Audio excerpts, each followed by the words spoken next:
रामचरितमानस में एक बात मैया कौशल्या ने बड़ी अच्छी कही, मुझे बहुत अच्छी लगती है। जब भगवान मुनि विश्वामित्र जी के साथ में चले गए, यज्ञ की रक्षा की, फिर धनुष यज्ञ देखने चले गए, वहाँ धनुष तोड़ दिया, विवाह हुआ। कई महीने बाद लौट करके ठाकुर जी आए।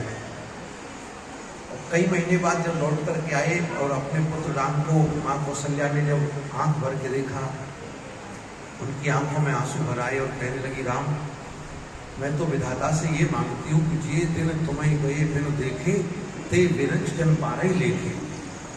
जितना समय तुम्हें देखे बिना निकल गया, जितने दिन तुम्हें देखे बिना निकल गए, विधाता उन दिनों को मेरी आयु में से निकाल दे, उनको लिखे नहीं मेरी आयु में।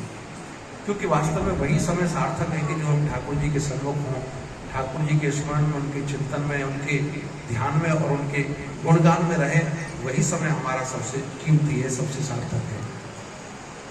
एक बहुत छोटा सा छंद है, लेकिन रसखान जी महाराज का, लेकिन उस 4 लाइन के छंद में बड़ा अद्भुत उन्होंने एक हमें मार्गदर्शन दिया है। किसी ने पूछा कि महाराज संसार में हम रहें तो कैसे जिए। अब कोई कहे कि नहीं संसार का त्याग कर दो, संसार को छोड़ दो, तो संसार को छोड़ के जाएंगे कहाँ? जहाँ जाएंगे वही तो संसार है। अगर पहाड़ों में भी गए, कहीं किसी कंदरा में भी गए, तो वहां भी तो संसार ही है। संसार को छोड़ के कहाँ जाएंगे?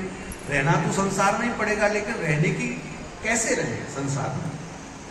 तो रहने का जो ढंग है वो 4 पंक्तियों में रसखान जी महाराज ने बताया कि संसार में रहो तो कैसे रहो। बोले, सुनिए सबकी कहिए न कछु।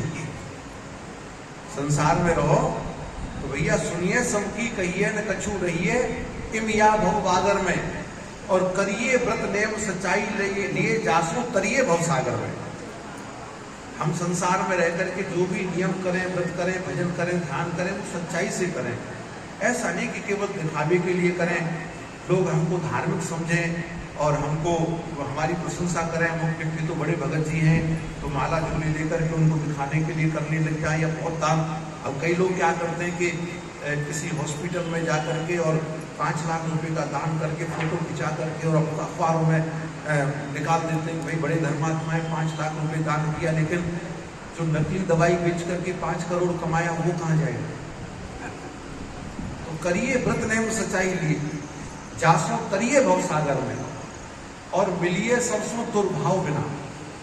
हमारा किसी के प्रति कोई दुर्भाव ना हो, सबसे सद्भाव से मिले, क्योंकि सिय राम में सब जग जानी, सबके अंदर तो परमात्मा है। और निज प्रभु में देखें जगत तो कई सर करें विरोध। जब हम सबके अंदर अपने राधा माधव का दर्शन करेंगे तो फिर किसी के प्रति हमारे हृदय में दुर्भाव नहीं रहेंगे। तो मिलिए सबसो दुर्भाव बिना, और रहिए सत्संग उजागर में। नित्य सत्संग का सेवन करिए, जितना जहां सत्संग मिल सके उसको जरूर सत्संग में जाइए, और कुसंग से बचते रहिए। और रसखान गोविंद को यों भजिए जो नागरी को चित गागरी में। बोले भगवान का ऐसे भजन करते रहना चाहिए। आप सबने देखा होगा, अब आजकल तो व्यवस्थाएं ऐसे हुई कि घर में ही पानी आने लग गया, लेकिन पहले माताएं कुआं से पानी भरने के लिए जाया करती थी। हमारे गांवों में अब भी जाती हैं। तो ग्रामीण अंचल में माताएं पानी भरने के लिए जाती हैं तो 10-5 की संख्या में इकट्ठी होकर के निकल करके चलती हैं महाराज। और एक बड़ा मटका सिर पे होता है, उसके ऊपर भी एक गगरी छोटी होती है, एक पीतल का कलसा जिससे पानी निकालते, वो कांख में लगी रहती है, हाथ में रस्सी रहती है, और 2-2 मटके पानी के भरे सिर पर हैं, एक कांख में लगी है, हाथ में रस्सी है। और कोई अगर बड़े बूढ़े आ जाए तो घूमट भी कर लेती है, एक साइड में खड़ी होकर घूमट भी कर लेती है और आपस में बात भी कर रही है। और 2 मटकी जो सिर पर रखी है वो ढुलकती नहीं है, गिरती नहीं है। क्यों नहीं ढुलकती है? वो बात भी कर रही है, बड़े बूढ़े का आदर भी कर रही है, चल भी रही है, सारे काम कर रही है, लेकिन उसकी जो चित्त की वृत्ति है वो उस गागर में लगी हुई है। उसकी जो चित्त की वृत्ति है वो उस गागर में ही लगी हुई है। अगर उसकी चित्त की वृत्ति उस गागर से जरा भी हट जाएगी तो गागर ढुलक जाएगी।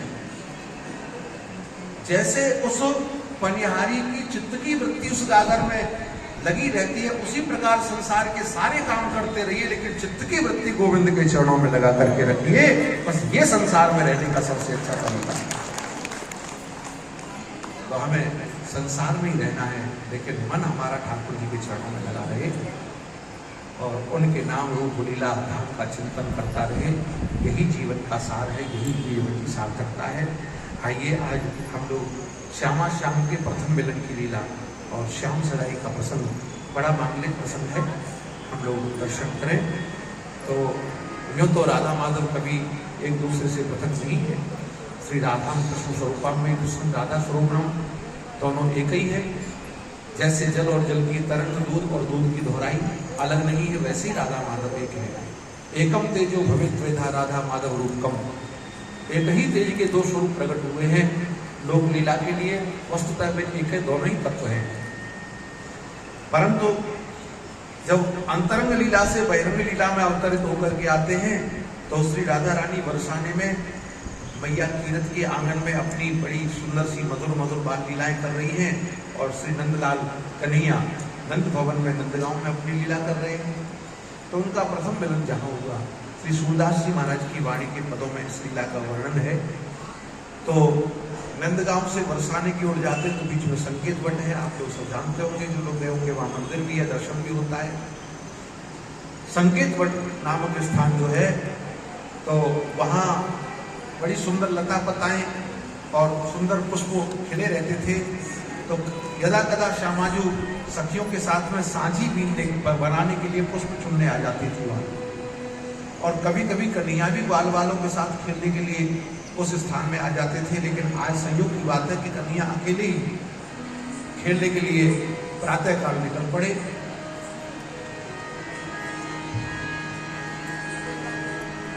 श्री गुरु श्री गोविंद पद मंगल हित कर जा, मंगल श्री ब्रजराज धर जो पाऊं सन्मान।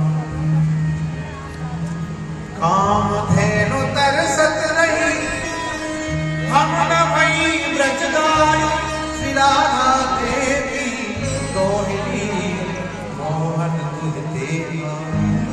बीच गलियन ब्रज फिरत की, ब्रज गलियन की दूर अंग लगी जानी जबनी, आज नहीं यमुना खेलन हरी में तुझसे